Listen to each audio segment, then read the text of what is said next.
It's quite a large meeting. There are the 4 members of the soft machine, Robert Wyatt, the drummer, Hugh Hopper, bass guitar, Mike Rattledge, keyboard, and Elton Dean, alto saxophone. Then there's Delia Derbyshire and Brian Hodgson from the Radiophonic Workshop, and sound technician Paddy Kingsland, and myself. I'm going to produce the piece of music, and the producer of the program, David Epps. The idea is to decide on the musical material to be used and what electronic effects can be incorporated in the piece. Also, we need to decide on the method of recording, so that the best use can be made of the 16-track facilities at Olympic Sound Studios. At the moment, the group is listening to taped sound samples. In fact, you may have noticed a snatch of Doctor Who music a moment ago. After this, they'll be investigating some of the equipment. And I know one of the things that will interest them is the VCS machine, or Voltage Control Studio.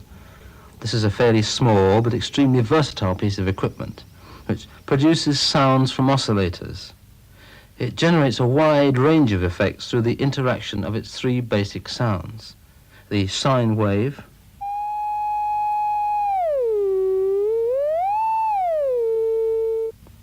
the square wave,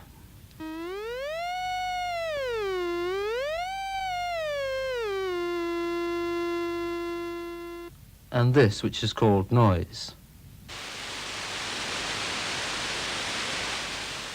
Using these, an unlimited variety of sounds can be produced, much in the same way that colours can be blended from the primaries red, yellow and blue.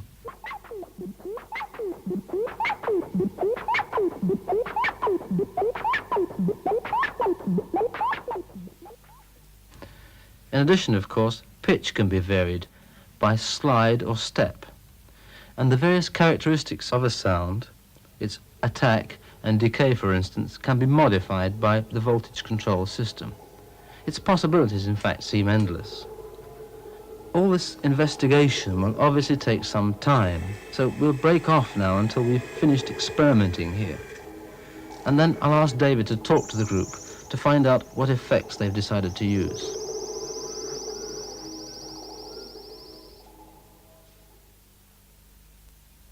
You've decided on what piece to use.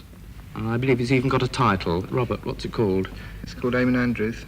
It was conceived as a link piece between numbers. That's how it started out. You play long pieces with links in between. Yeah, well, we used the name Eamonn Andrews as an affectionate, but we hope, witty reference. Now, its original shape was what? What sort of structure? Mike? The structure hasn't changed that much. It started off with a very simple tune in 5/4, and then it used to have other passage which is in 9/8, which then goes back into a reprise of the tune. We've included the 9/8 section at the beginning as well as in the middle to give it some kind of shape and form. And you used to use how many instruments? 3. So for this you've added the sax? Yeah. Right, now wandering around this afternoon you've seen all sorts of equipment, and I believe you've come up with 3 things you want to use in the new version. Mike? Mine is playing the keyboard through the VCS3 with 2 tones tuned to an interval of a tritone. Well, let's listen to that first.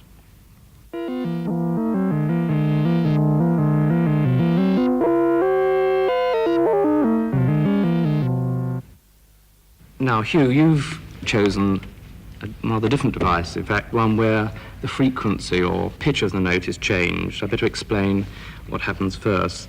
If I understand it right, the original sound is altered in pitch, either up or down, and at the same time, the sound of it changes, so that when this is used in conjunction with a delayed tape echo, the treated sound gets fed round and round and round in a circle, and this sets up a sort of spiral of sound. So for every single note you play, you get a sort of spiral effect.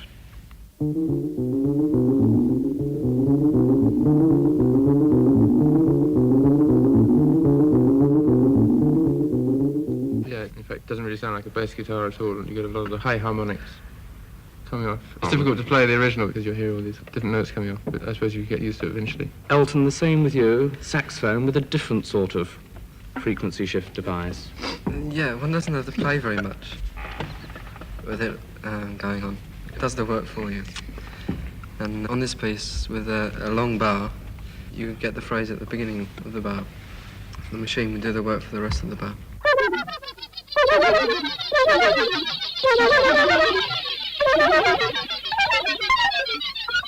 Well, we've obviously got plenty of new techniques and sounds to use in this new piece, so we better leave you all to think about them before the next session, which is down at Olympic Studios next Wednesday.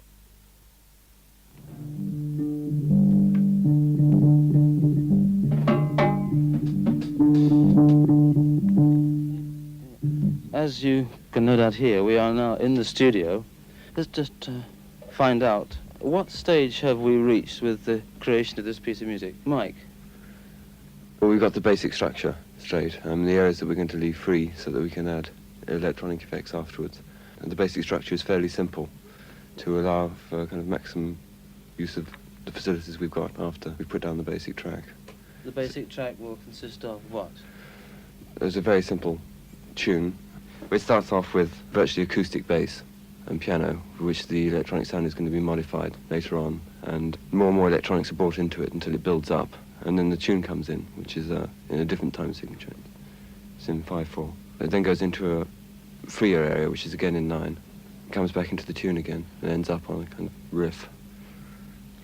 Have you formulated any ideas on what sort of distortion or electronic effects you're going to use yet, or are we still working on ideas? Well, at the moment we've got various procedures that we know we're going to use, but presumably a lot more will come up once we've got the backing track done and the electronic effects we want to use. I mean, it might not work enough, so we'll have to add something else. Things always get suggested when you're recording that won't get suggested when you're sitting around thinking about it. Fine, so we're going to put the rhythm tracks down now. That's drums, bass, organ. Yeah.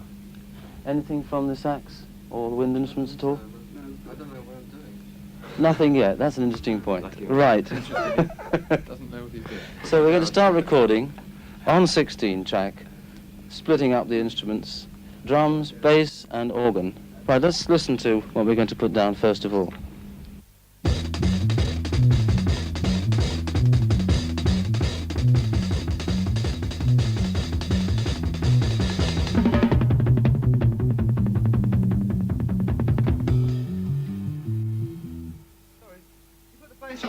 I can't hear his signals. It's getting faster on each take. Yes, it's getting... Oh, actually, well... when you came in faster than I introduced it. Yeah. In fact, so if I play at the original tempo we did in the first... Well, the very first one, I couldn't do anything at all except just wiggle my feet. Yeah, okay, well... But the second one was too fantastic difference. I thought.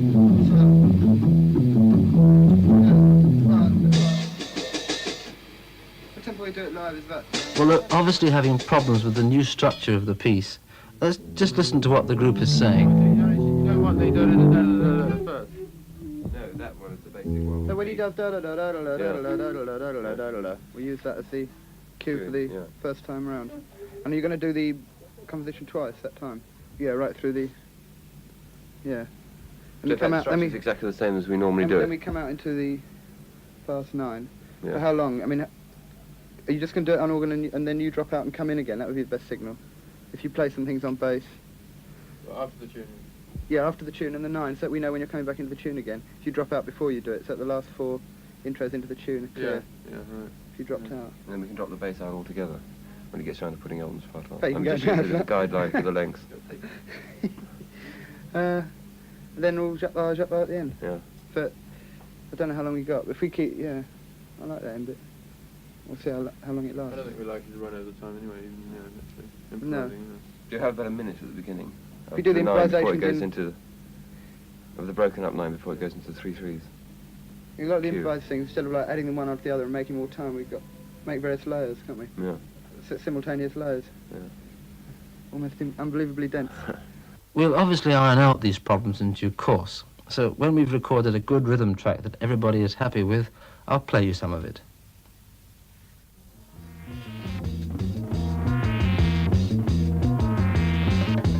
It took 30 minutes to record this track to our satisfaction, and we used a layout as follows. Track 1, bass drum. Track 2, top kit, that's the drums. Track 3, bass guitar.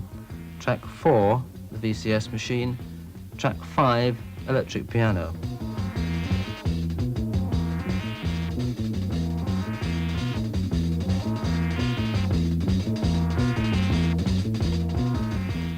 That was the introduction and 9/8 section.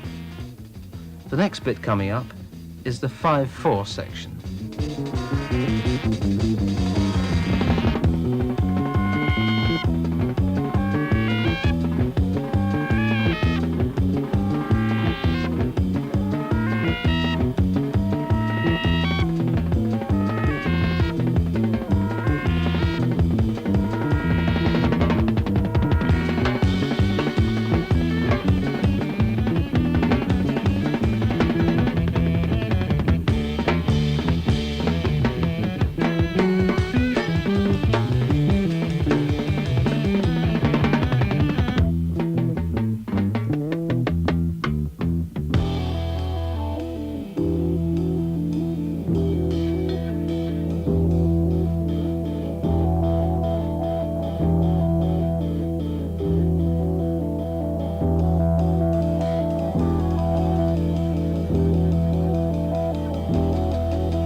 Now the next stage is to add a second bass line using a frequency shift device. Then on another track, we'll add the saxophone through a different frequency shift. We demonstrated this effect at the Radiophonic Workshop, you remember. When we reach this stage, I'll play a section to you. The group will have heard it all, of course, and then you can hear what they think about it.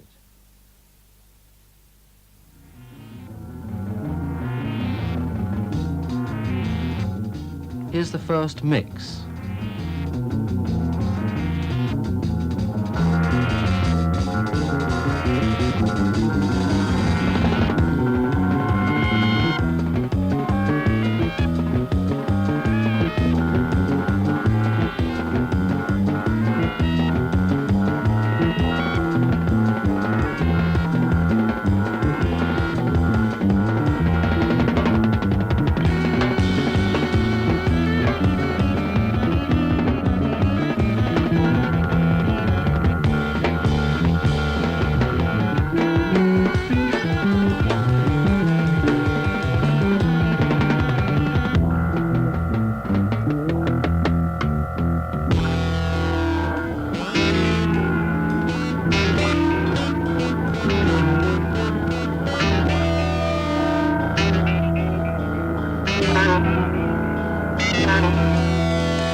Now that you've all heard both the basic rhythm tracks, which I think you were very happy with, and also the first mix with the bass and the saxophone added, it would be quite interesting, I think, to hear what you think about them.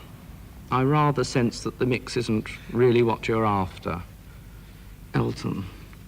I didn't like the bass track. It was a little irrelevant to what was going on the basic track. Any reason why you don't think it works? Well, it's not the effect, it was the way it was used, I think, probably more than anything else. Hugh. But in fact, the trouble is that the actual notes that were being played by the bass were in strict time. And when you had the tape delay put onto that, it delayed everything by a certain amount, and it produced on the top of the basic rhythm track a very sort of weird rhythmic thing. And there were so many delays and high harmonics, couldn't really hear anything. It just became a very muddled sound. It lost all the basic rhythm of it. So what you want, really, is for the time of the delay to be altered for you and to be easier then to play against it. Yes, and I think the bass should be playing simpler phrases. So at the time we did very similar phrases to the first basic track, which was quite a full sort of rhythmic thing. And I think in the future we must do a much more simple thing. Mike? I agree. I think that was the problem. Apart from the physical difficulty of actually having to play something and hear something completely different in the cans. This takes a lot of getting used to. Yeah. Robert, this didn't really affect you, but what did you think when you heard it? I like the bass effect very much when I heard it on its own. You know, I like to use something like that effect on the bass, but in a different way. And I like the basic track, but together, they weren't, you know. It's fitting the together. effect against a basic track. They've got to match somehow, and these two didn't. Yeah, that's fine. Well, there's plenty more to do this afternoon then, so perhaps we'd better break for lunch, and we'll start again at 2:15. One of the things that came up in discussion over lunch was the VCS machine effects. It was thought we might be able to make some alteration in the electronic treatments that would help to blend them with the live instruments. Also, Hugh would like to improve the sound of the bass guitar and add a rhythmic bass figure at the beginning of the piece using the frequency shift device. Mike wants to reinforce the tune by adding another track using the VCS machine again. And finally, Elton has several ideas for his saxophone tracks, stimulated by hearing the playback. So, we're now going to add these tracks. We'll start by improving the bass sound. You will hear me adjusting the sounds of the bass and drums.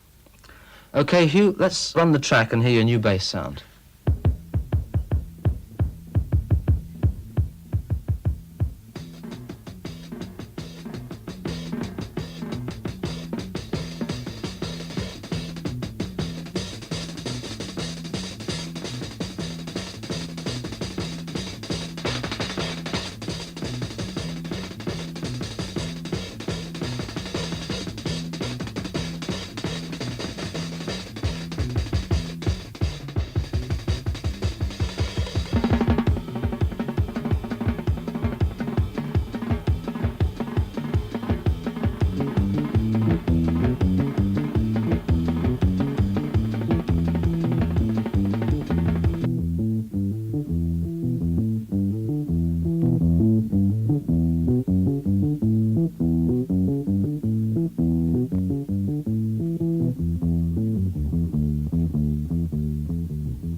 After this, for the introduction, we overdubbed the bass using the frequency shift device and reinforced the tune on the VCS. Then we put down 2 new saxophone tracks as an alternative to the original take, one using the phase shift and the other via the VCS, which was operated by Robert. Altogether, we took about 3 hours to complete this overdubbing. But before hearing this, let's listen to what the group think of it. I always liked this unfinished piece, and melodically, as a piece of material. I wasn't happy with the range of sounds available to us to play it, which is why I thought it was a good idea to use it here, because we never have found out a way to fully realise what the potential of the material is. So now we've got it much more a dense sound, okay, and been able to explore the rhythmic interest with the effects, and having the saxophone on it too, as opposed to having it just as a trio piece. I think if we could do it live like this is the way I'd actually choose to do it. Hugh and Elton, your effects didn't come off the first time. Do you feel it's now how you like them to sound, Hugh? No, I think it's much better. In fact, I ended up on the first section on the introduction just playing a very simple figure across the basic rhythm, but it was a slow enough figure that you could actually hear the delay coming off it, and it didn't actually conflict too much with the basic track. You've really got to plan ahead a lot and to make the texture quite sparse from your point of view, because you know that it's at least going to be doubled, if not more, by the machinery you use. Yeah, I think it's important to have someone in the control box all the time who's one of the group, which of course is difficult if we're all playing in the studio, but the way we did it, in fact, that I played in the studio with Mike and Robert listened and checked up how it sounded. And Elton, when you played, an enormous amount seemed to be added by the machine. Do you find this difficult to do? No, I quite enjoyed putting it on. Inasmuch as you don't have to do much work. If the playing had been any busier, I don't think it would have worked. Can you predict to a certain extent what the combined sound is going to be after a time? After a time, I'd like to have spent much more time with the actual machine and got to know it more. As it was more off the cuff than anything else. Mike, how do you feel about any future plans? Can you make use of this sort of equipment, and does it in fact extend you and inspire you? I think it's like any area of sounds, you know, you can use them and you can use them well, but I mean, it takes a long time to familiarise yourself with the techniques enough to actually not to be victimised by the machinery that you're playing with. I think in this case we were lucky and it just about worked, but obviously if we'd have had more time and we got to know, you know, the machine better, what we could do with it, it would have been a much more satisfactory result. And I hope we can, you know, use the equipment later on and get to know it. Yeah, I thought it worked. I think it worked. The possibilities of the machinery are enormous, and we knew we wouldn't possibly be able to really do it justice on a sort of vast scale. So all we could do is choose certain things that we had time to really familiarise ourselves with. And within that framework, I was very happy with it. I think we've all found this an extremely interesting project to work on, and I hope that you've enjoyed hearing the group at work. Let's end this programme then with the final result of all our efforts, the first complete performance of the Soft Machines piece, Eamonn Andrews.